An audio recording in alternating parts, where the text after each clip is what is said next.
There are certain strange folktales which recur in different cultural traditions all over the world. Among the strangest are those which describe the same mysterious phenomena or collections of phenomena to which different traditions impute different causes. For lack of a better term, and in the hope of avoiding unnecessary verbosity, this author has decided to label the weird phenomena which feature in these folktales eventi, a Latin word meaning occurrence. In the first part of this 4-part series, we examined 3 similarities between Roman Catholic demonology and the Cree Algonquin legend of the Wendigo. In this video, we will take a look at mysterious braids found on horses, cattle, and automobiles, and the various explanations which different folkloric traditions have for them.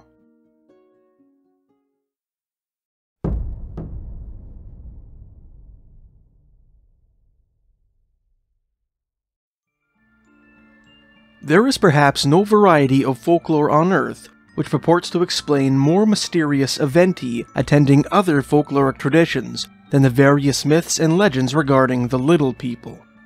Variously referred to as fairies, elves, dwarves, goblins, and all manner of regional denominations, the subjects of this broad folkloric umbrella are typically described as small, elusive, often mischievous people with preternatural abilities, who live in the wilderness and on the fringes of the civilized world. One recurring motif in Little People traditions across Canada is the Little People's practice of braiding the manes and tails of horses at night. The ancestors of the Kashubian Canadians of the Madawaska Highlands in eastern Ontario, for example, often told their children and grandchildren stories about waking up early in the morning to find mysterious braids woven into the hair of their horses. Their explanation was that little red-clad dwarves had visited their stables in the night to dote on their equine inmates. In his 1972 paper, Vampires, Dwarves, and Witches Among the Ontario Kashubs, a linguist named Jan-Louis Perkowski observed that nocturnal horsetail braiding appeared to be one of the most defining characteristics of the dwarves of Kashubian Canadian legend. They twist tails and manes, said one of his informants of this bothersome dwarfish activity. They bothered horses, they braided them. Another described an incident from her childhood, in which her father found his horse's manes braided in such a way that they were impossible to unbraid, remarking that she was always afraid to go to the stables for fear of the dwarves. Identical stories appear in Anglo-Celtic Newfoundland, where the braids were attributed to fairies, and along the French-Canadian shores of the St. Lawrence River, where the blame fell on little goblins called lutins. In many of these stories, the coiffured horse was also found lathered in sweat and covered with burrs and thistles, as if it had just returned from a long, hard nightly gallop through the wilderness. For example, in her 1991 book, Strange Terrain, The Fairy World in Newfoundland, folklorist Barbara Rietti quotes a woman from Carbonear, Newfoundland, who claimed, "One night, my grandmother decided to stay awake in the barn to see what would happen. Around 11 o'clock, the fairies appeared, plaited the horses' manes, jumped on their backs, and with a cry that could raise the dead, rode through the side of the stable and flew across the yard out of sight. The stable was left intact, and my grandmother could scarcely believe her eyes. At 12 o'clock, the horses returned, but no one was riding them." Similarly, 19th century French-Canadian folklorist Honoré Bougrand, in his 1904 article, The Goblin Lore of French Canada, wrote that farmers who offended the lutins who abode on their property would be subjected to a long series of annoyances and persecutions of all kinds. The insulted goblin loves to take revenge on the favorite horse of his offender. He will nightly, during months and months, braid or entangle the hair of the tail and mane of the animal, and when the farmer comes in the morning to groom his roadster, he will find it in a terrible plight, all covered with burrs or thistles. The lutins will even go further than that when they have been gravely insulted. They will find their way into the stable during the night, mount the horse, and ride it at the highest speed until the wee hours of the morning, returning it to its stall completely tired out, broken down and all in a lather of sweat.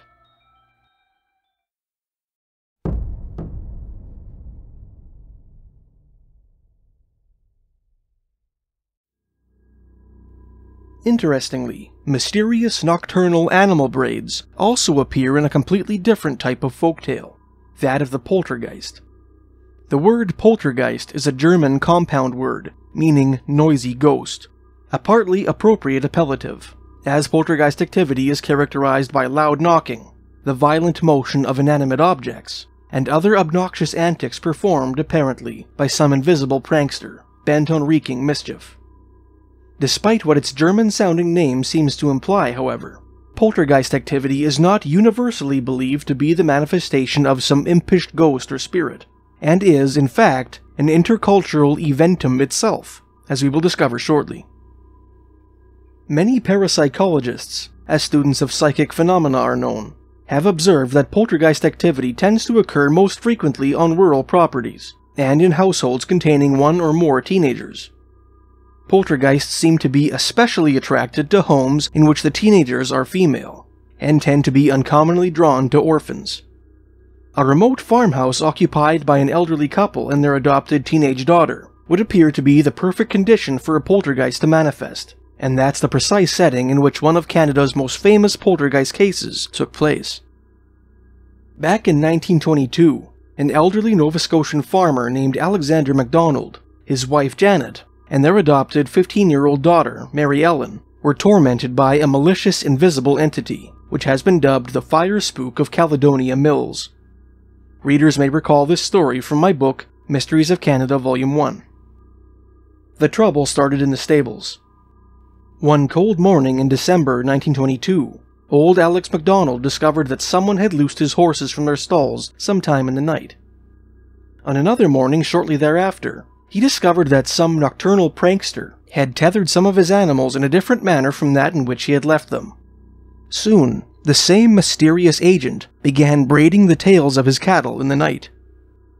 As an anonymous journalist put it in an article in the February 2, 1922 issue of the Windsor Star, nothing having been heard of the sea serpent since it was reported frozen in the St. Lawrence River below Montreal, Nova Scotia has been vastly interested in a tale of the performances of alleged spooks coming from Caledonia Mills in Antigonish County, Nova Scotia.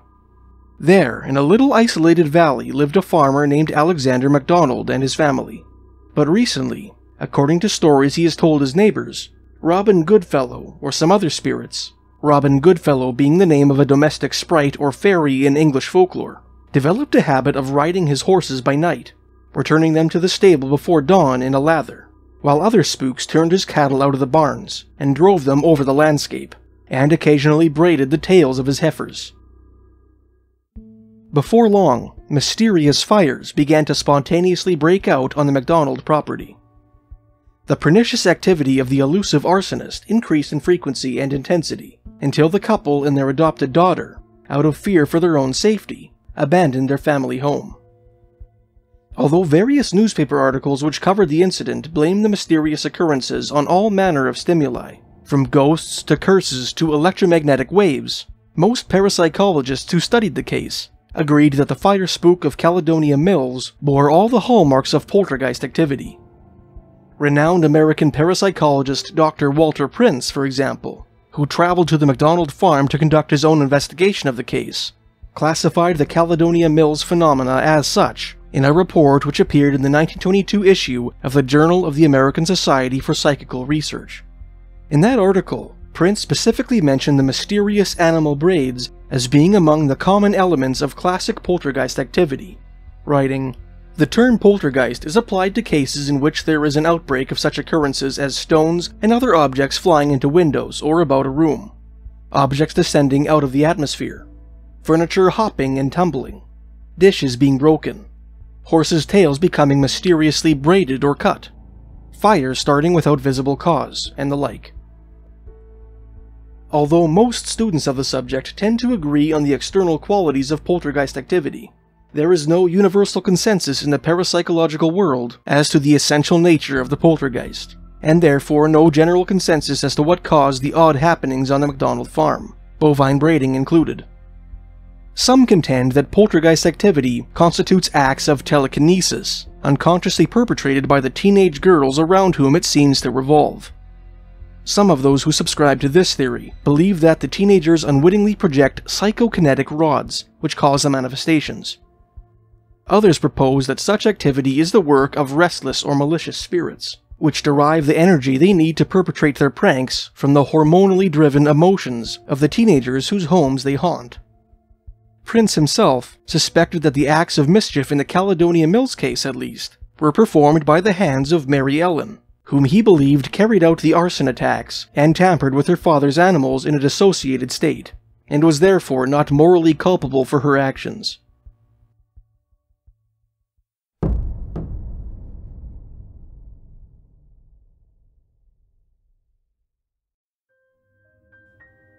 In the English-speaking world, mysterious braids found in horsehair are sometimes called witches' knots, implying an old British tradition that the weaves are actually the work of witches and warlocks. One need look no further than the local reaction to the Caledonia Mills activity to see examples of this belief among early 20th century maritime Canadians. In letters to the editor of regional newspapers, several Nova Scotian farmers, who were presumably of Catholic persuasion and Highland Scotch extraction, as most residents of Antigonish County were at the time, put forth their opinions that the activity on the MacDonald farm, and the animal hair braiding in particular, was the product of witchcraft. The aforementioned article in the Windsor Star quoted one local woman as writing of the MacDonald farm activity. It is nothing more or less than witchcraft. The animals in the barn prove this to be the case. I thought this thing was done away, but I see that it is reviving. Another Nova Scotian named James McLean, who hailed from Inverness County, wrote, "My grandfather told me long ago about the same thing happening at his home. One morning he found his horse in the stable shaking with fear. The animal's mane and tail had been plaited in a much similar manner to that which was described as happening at Antigonish. Grandfather always claimed it was a witch who was responsible."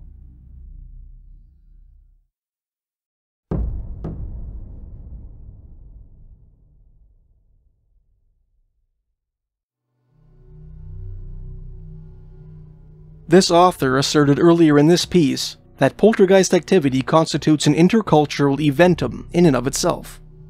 Indeed, many demonologists, as students of the diabolical are known, believe that loud knocking, the inexplicable motion of inanimate objects, and other mysterious subphenomena commonly associated with poltergeist activity are actually the work of demons, or some other variety of inhuman spirit, conducted for the purpose of causing human misery.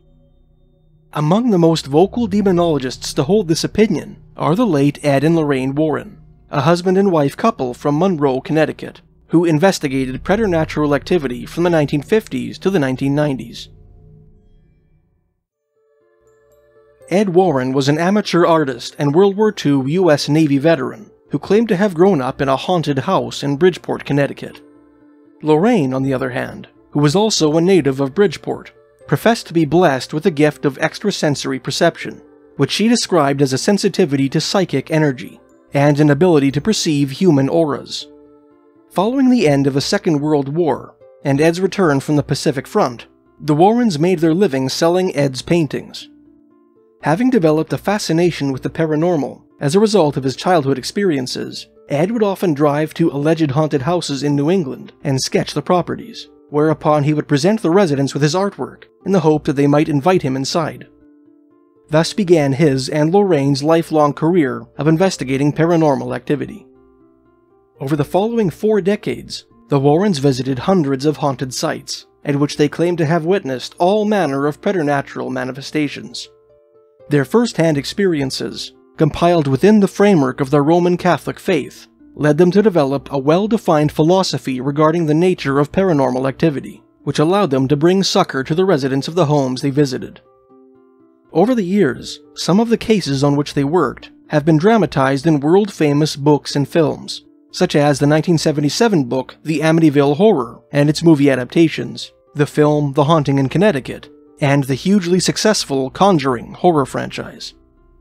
The Warrens themselves documented their experiences in 11 of their own books, and in a Turn of the Millennia TV series entitled Seekers of the Supernatural, which was moderated by their son-in-law, Tony Spera. Some of the cases with which Ed and Lorraine Warren were involved, including that of the Enfield Poltergeist, the case of Annabelle the Doll, and the trial of Arnie Johnson, are now among the most famous hauntings of the 20th century. The Warrens' most horrific experience, however, The case of the Donovan poltergeist of West Hartford, Connecticut, remains in relative obscurity, confined to the pages of Gerald Brittle's 1980 book, The Demonologist, which is generally regarded as the best book dedicated to the subject of the Warrens' career, a few pieces of online media, and several episodes of Seekers of the Supernatural. In the preface to the 2017 edition of his book, The Demonologist, author Gerald Brittle writes that names, addresses, locations, and similar identifying details have been altered where necessary to protect the identity of individuals who were either witness or victim to the phenomena. This courtesy, while noble, presents an unnecessary obstacle to researchers, and so this author has opted to substitute the false names in the latest edition of Brittle's book for their real counterparts, which appear in the book's earlier editions. Members of the Donovan family, whose home was terrorized by the aforementioned poltergeist, include Father Ted Donovan, his son Brian Donovan, and Ted's daughter Patty Donovan, who are referred to in the 2017 edition of Brittle's book as Peter Beckford, Eric Beckford, and Vicky Beckford, respectively. According to Ed and Lorraine Warren, began Tony Spera in an episode of Seekers of the Supernatural devoted to the Donovan story. It's probably the most horrendous case they've been involved in the past 25 years. This case tonight, the Donovan case, is, I believe Ed said, on a scale of 1 to 10, a 10. You say it's a 10, Ed Warren rejoins later in the program. It's a 20. According to the Warrens, sometime in 1973, 18-year-old Patty Donovan of West Hartford, Connecticut, purchased a Ouija board and began to use it in the privacy of her bedroom. Bored and lonely, Brittle explained in his book, she was seeking excitement. Her family was strict and religious, and kept a tight rein both on her and her 15-year-old brother, Brian. A brooding adolescent, Patty had few friends and withdrew into herself. One night, in futility, she decided to try and find a friend on the Ouija board. That night, Patty used a planchette to communicate with what she initially thought to be the spirit of a dead boy. The entity played on her vanities, telling her that she was pretty, and regaling her with invented details about its former life on Earth. When Patty asked the spirit its name, it responded that it was not allowed to share that information with any living soul. Patty corresponded with the mysterious entity, whom she came to regard as her boyfriend, for nearly a year. Finally, on March 2nd, 1974, she begged it to show itself to her. 19-year-old Patty Donovan had crossed the line, Brittle wrote of this request. She invited a demonic spirit to manifest. Though the deceived girl gave this permission unwittingly, she nevertheless committed a supernatural transgression of the highest order. What resulted was perhaps the worst case of diabolical attack the Warrens have ever experienced. In the months that followed Patty's invitation, the Donovan home was subjected to all manner of indignities, which bore the characteristics of classic poltergeist activity. Stones fell on this house, said Ed Warren in an interview with Tony Spera. They would appear about 20 feet above the roof of the house, and come down in a slow zigzag manner, defying gravity, hitting the house sometimes very softly, but other times breaking windows. Water would come out of a wall where there were no pipes for water. Knockings, bangings all over the house, pounding like a gigantic fist, hitting the walls, the ceiling, the floor, to the extent that it would actually crack the walls. Bottles of salad dressing, toothpaste, and other liquids were dumped all over the carpets and flung against the walls.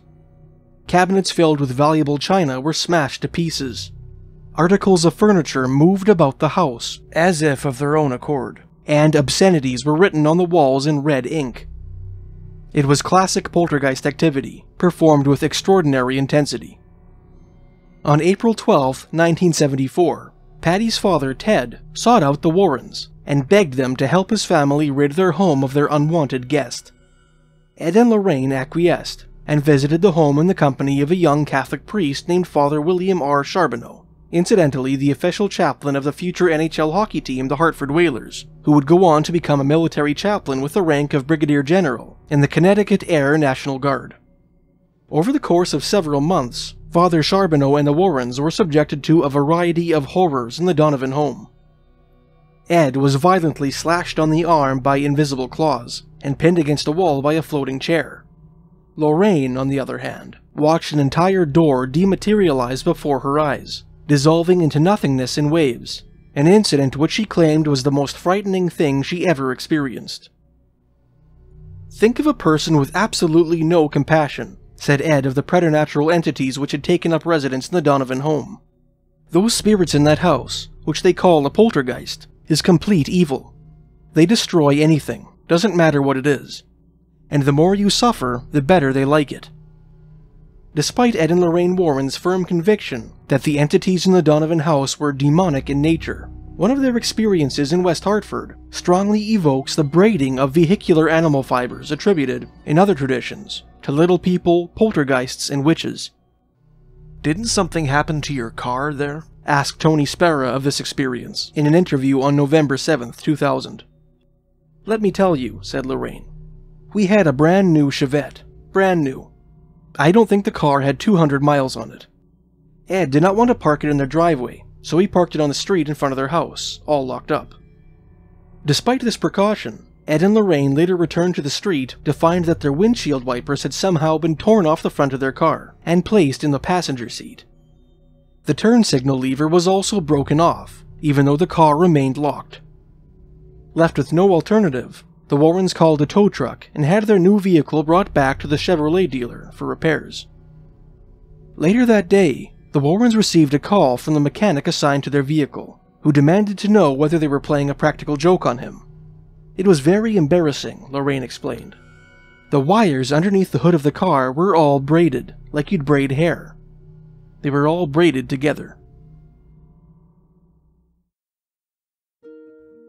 In the next video in this series, we'll take a look at rapid, mysterious, and undesirable physical and behavioral changes which occur in babies, and the various explanations which different folkloric traditions assign to them.